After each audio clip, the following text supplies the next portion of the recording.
தமிழ் சினிமாவுல தளபதியா இருந்த விஜய் இப்போ தமிழ்நாட்டு அரசியல்லையும் தளபதியா பாக்குறாரு. ஆனா அவரோட தமிழக வெற்றி கழகம் கட்சி ஆரம்பிச்ச சூட்டோட சூடா புயலையும் சர்ச்சைகளையும் ஒன்னாவே சந்திச்சுட்டு இருக்கு. இது ஒரு சினிமா மாதிரி ஆரம்பிச்சாலும் நிஜ அரசியல் களம் ரொம்பவே வித்தியாசமானது இல்லையா?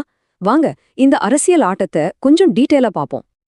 ஒரு சூப்பர் ஸ்டாரோட அரசியல் என்ட்ரிங்கிறது ஒரு பெரிய பட்ஜெட் படம் ரிலீஸ் ஆகுற மாதிரி தான்.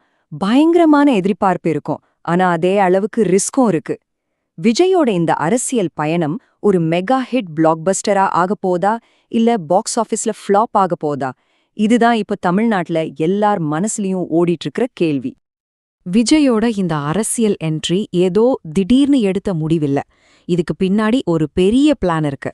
அதாவது கிராஸ் ரூட் லெவல்ல இருந்து ஒரு பெரிய அரசியல் சக்தியை உருவாக்கணும்னு களத்துல இறங்கியிருக்காங்க. அவங்களோட இந்த லட்சிய பயணத்தோட முதல் கட்டத்தை இப்ப பார்க்கலாம். அவங்களோட இலக்கு என்னங்கிறதுல எந்த குழப்பமும் இல்ல, ரொம்பவே கிளியரா சொல்லிட்டாங்க.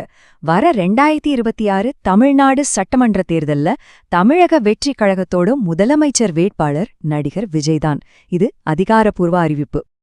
இந்த இலக்கு அடையறதுக்காக ஒரு மெகா பிளானோட களத்துல இறங்கியிருக்காங்க. செப்டம்பர்ல ஆரம்பிச்சு டிசம்பர் வரைக்கும் தமிழ்நாட்டுல இருக்கிற 38 மாவட்டத்துக்கும் ஒரு பெரிய சுற்றுப்பயணம் போக போறாங்க.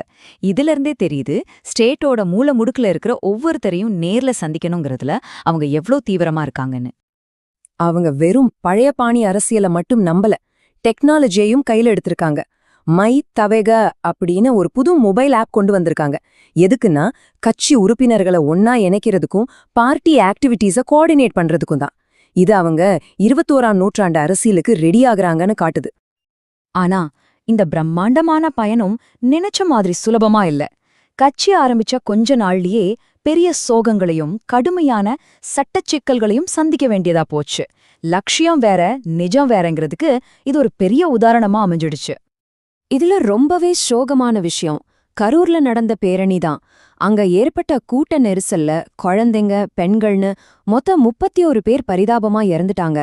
ஒரு கட்சி ஆரம்பிக்கும் போதே இப்படி ஒரு சம்பவம் நடந்தது உண்மையிலே ஒரு பெரிய கரும்புள்ளி தான். இந்த பெரிய சோகத்துக்கு அப்புறமா கட்சி உடனே சில முக்கியமான முடிவுகளை எடுத்தாங்க. இனிமே பேரணிகள்ல தொண்டர்கள் ஆபத்தான ஸ்டண்ட்ஸ் எதுவும் பண்ணக்கூடாது, பொதுவான வரவேற்பு நிகழ்ச்சிகள் கிடையாது, அப்புறம் பெண்கள், குழந்தைங்க, வயசானவங்க கூட்ட நெரிசல் இருக்கிற இடத்துக்கு வரவேண்டான்னு ரொம்பவே கடுமையான பாதுகாப்பு விதிகளை கொண்டு வந்தாங்க. ஒரு பக்கம் இந்த சோகம்னா இன்னொரு பக்கம் சட்டச் சிக்கல்கள் வரிசை கட்டி நிக்குது. 1.5 கோடி ரூபாய் வருமான வரி அபராதம், பெர்மிஷன் இல்லாம பேனர் வச்சதுக்கு கேஸு, கட்சி நிர்வாகிகள் மேல தாக்குதல் புகார்னு தவக இப்போ பல சட்ட போராட்டங்களை சந்திச்சிட்டு இருக்கு. பிரச்சனை இதோட நிக்கல. விஜய்க்கு Y கேட்டகரி செக்யூரிட்டி இருந்தும் கூட ஒருத்தர் அவரோட சென்னை வீட்டு மொட்டை மாடிக்குள்ள புகுந்துட்டாரு. இது ரொம்பவே சீரியஸான ஒரு பாதுகாப்பு குறைபாடு. இது கட்சி அமைப்பு ரீதியா எந்த அளவுக்கு பலமா இருக்குங்கிற கேள்வியை எழுப்புது.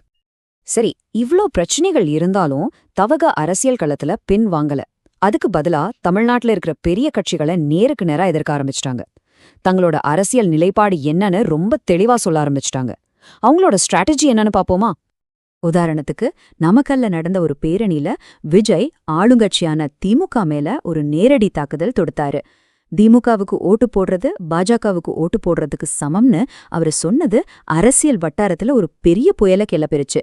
இது அவர் நேரடி மோதலுக்கு தயார்ங்கிறத காட்டுது. விஜயோட இந்த பேச்சுக்கு உடனே திமுக தரப்பிலிருந்து பதிலடி வந்தது. திமுக எம்பி கனிமொழி போலீஸ் கஸ்டடி மரணங்களை பத்தி விஜய் பேசுறது ஒரு இரட்டை வேடம் அன்னு கடுமையா விமர்சிச்சாங்க. தன்னோட படங்கள்ல போலீஸ் வன்முறைய கொண்டாடினதை சுட்டிக்காட்டி அவங்க விஜய்க்கு பதிலடி கொடுத்தாங்க. அரசியல் களம் சூடு பிடிச்சிருச்சுங்கிறதுக்கு இது ஒரு நல்ல எக்ஸாம்பிள். இது மட்டும் இல்லாம விஜய் தன்னோட பேச்சுகள்ல சில சர்ச்சைக்குரிய கருத்துக்களையும் முன்வைக்கிறாரு.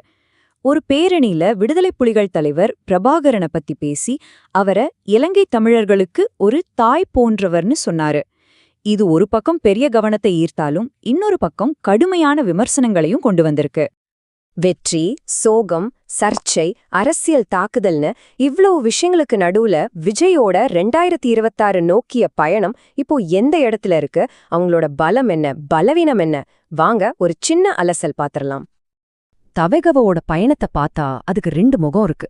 ஒரு பக்கம் விஜயோட அந்த ஸ்டார் பவர் மக்கள் கிட்ட நேரடியா கனெக்ட் ஆகுறது, மாநிலம் முழுக்க பிரம்மாண்டமா பிரச்சாரம் பண்றதுன்னு பெரிய நம்பிக்கையே கொடுக்குது. ஆனா இன்னொரு பக்கம் பார்த்தா நடந்த அந்த சோகமான விபத்துகள், வரிசையா வர்ற சட்ட வழக்குகள், மத்த கட்சிகளோட கடுமையான எதிர்ப்புன்னு பெரிய ஆபத்துகளும் காத்துக்கிட்டு இருக்கு. சோ விஜயால ஒரு பெரிய கூட்டத்தை சேர்க்க முடியாது, அதுல சந்தேகமே இல்ல. ஆனா அதே சமயம் சர்ச்சைகளும் அவரை விடாம துரத்துது. இப்போ கேள்வி என்னன்னா, தமிழ்நாட்டு அரசியல் வரலாற்றை பொறுத்த வரைக்கும் ஒருத்தரோட ஸ்டார் பவர் மட்டுமே அவங்கள முதலமைச்சர் ஆக்கிடுமா, இல்ல சினிமாவில் இருக்கிற மக்கள் செல்வாக்கு வேற, அரசியல் வெற்றிங்கிறது வேறயா? இதுக்கு காலம்தான் பதில் சொல்லணும்.